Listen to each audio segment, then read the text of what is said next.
guys, welcome to this week's edition of the Coffee and Hero Show, launching a little bit later than usual, as is New Comic Book Day, also later than usual this week. A couple of different reasons for that, the first one being that the delivery was delayed this week anyway. Anytime there's a bank holiday, it'll always be at least one day late. And just as our orders have been getting bigger and bigger, it'll take a little longer to process. So we had hoped to have everything out by the Thursday, but that plan was kaputted, as obviously I was over in England at AW All In. And the planes, the flights, to get back were a little bit all over the place, to be honest. You may have seen the news. So we were supposed to be back Monday night, but we didn't end up getting back until Wednesday afternoon. So that delayed us a little bit as well. But I'm delighted to say now that all pull lists are done, everything's good to go behind the counter, and new releases are going on the racks for the Friday morning. So I'm just going to throw together a very quick show. I've got everything done here. I'm going to just tell you about the new releases in this week in terms of graphic novels, omnibuses, compendiums, etc., and the new releases with regards to single issues. So I'll just kick things straight off with the single issue side of things.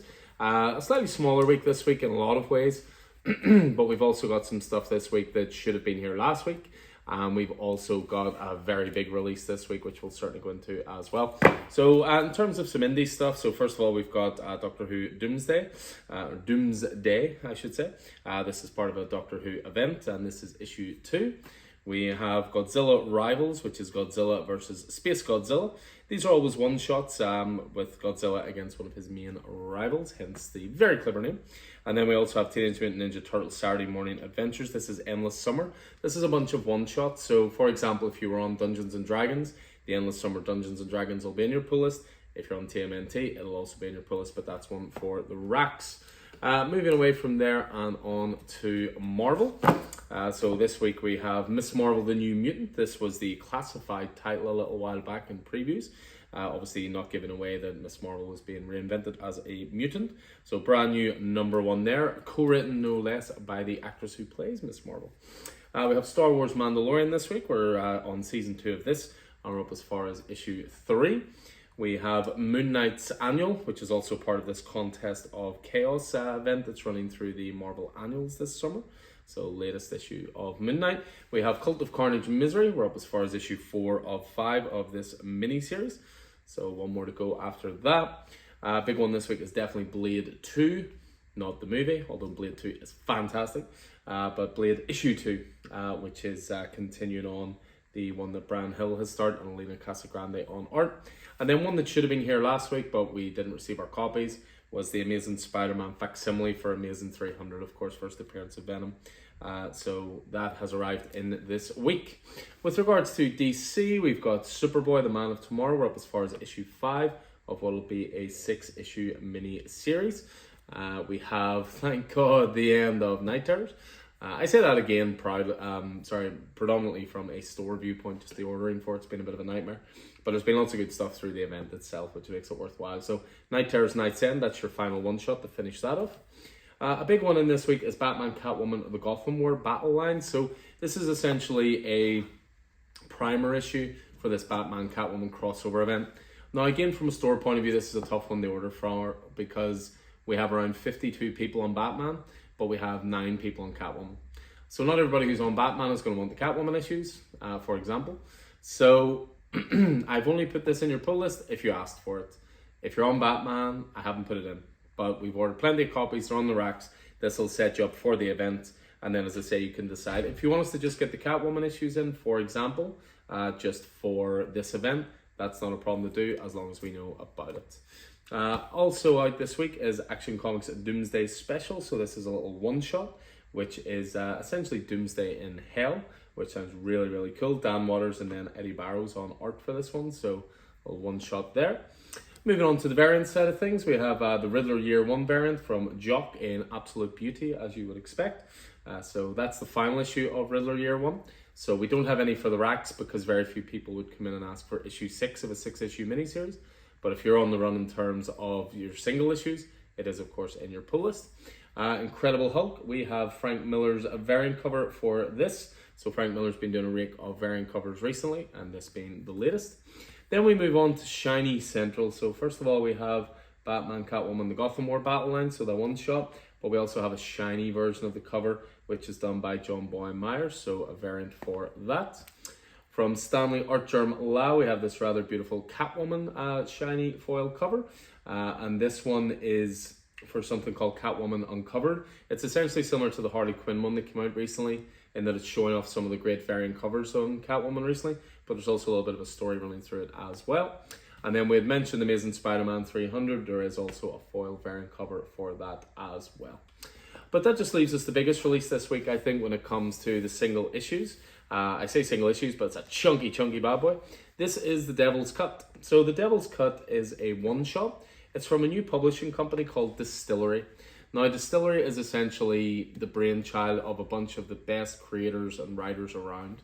To give you an idea of some of the people who are essentially signed exclusive creators to this, but also they're part of the publishing company in general. So you've got creators working on this such as Brian Azzarello, Francesco Francavilla, Lee Garbe, Jock, Joel Jones, Tula Lotay, Stephanie Phillips, Ram V, Eduardo Risso, Scott Snyder, James Tynion IV, Christian Moore. And therefore what this is this is a one-shot previewing all of their titles. There's like anywhere between 8 and 10 pages for each title. This is an 88-page bad boy. Absolutely beautiful. So that's your cover A for that. But we also order in some of the variants as well. So we've got the Francesco Francavilla variant cover as well. This is just a cover B. So this was free to order, same pricing as the main issue. But we do have some incentive variants here as well, because I ordered big on this.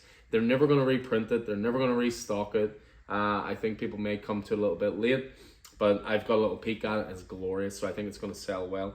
But we do have the Becky Cloonan 1 to 10 retailer incentive variant cover. We have a couple of those. And then we also have the Tula Lotay 1 to 25 variant cover as well this week. So really recommend that Distillery book. It's great value, all those great creators, and it's going to give us an insight into one of the most exciting publishing companies coming up. But moving on to the graphic novel side of things.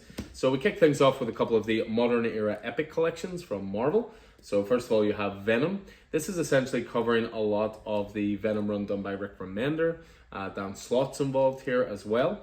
This covers Amazing Spider-Man 654.1, Venom, the 2011 series. That's the Rick Remender, Tony Moore reimagined series, 1 to 16. Also a couple 13-point issues in there. And there's some material from Amazing Spider-Man 654. So yeah, again, they're continuing on with these lovely epic collections for the modern era. A lot of epic collection stuff up until now has always been classic stuff. But I mean, maybe it's just depressing that 12 years ago is now considered classic stuff. But yeah, they're doing it with the modern era stuff, which I really like. You know, for example, we've now got the New Avengers, which is the Brian Michael Bendis run. Art by David Finch, Steve McNiven. This covers Avengers 500 to 503, plus New Avengers 1 to 10, plus the director's cut, plus a couple of one-shots in there as well. So yeah, again, just great stuff, and that actually gets requested a lot. Speaking of requested a lot, I've finally been able to get another copy in stock of Ultimate Spider-Man Volume 1 Omnibus. So again, this covers 1 to 39 and the half issue as well. Can't speak highly enough about Ultimate Spider-Man. Can't speak highly enough about how bloody hard it is to get in stock. So getting in stock, it tends to go quickly. So if you even have a passing interest in that, I recommend getting down to the store quickly. Next up, we have graphic novels. We have Batman Nightwatch. So this was a 5-issue miniseries.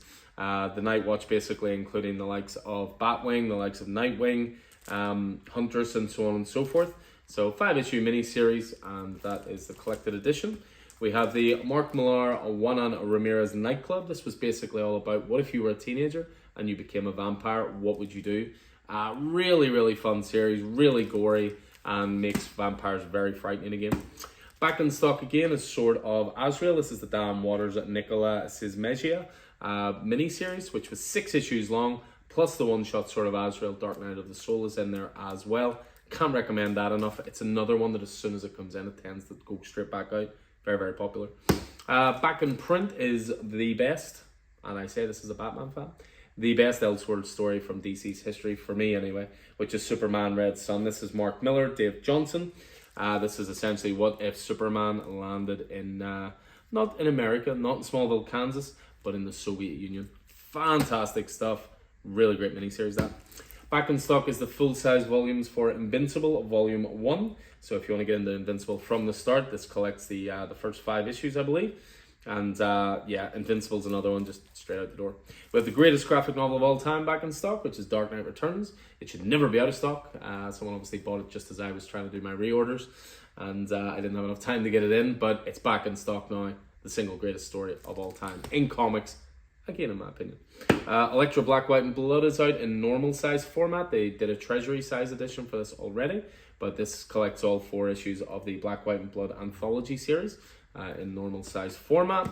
We have the Harley Quinn animated series, the Eat, Bang, Kill tour, back in stock as well. This was the first 6 issues, which is essentially further stories within the Harley Quinn animated series show.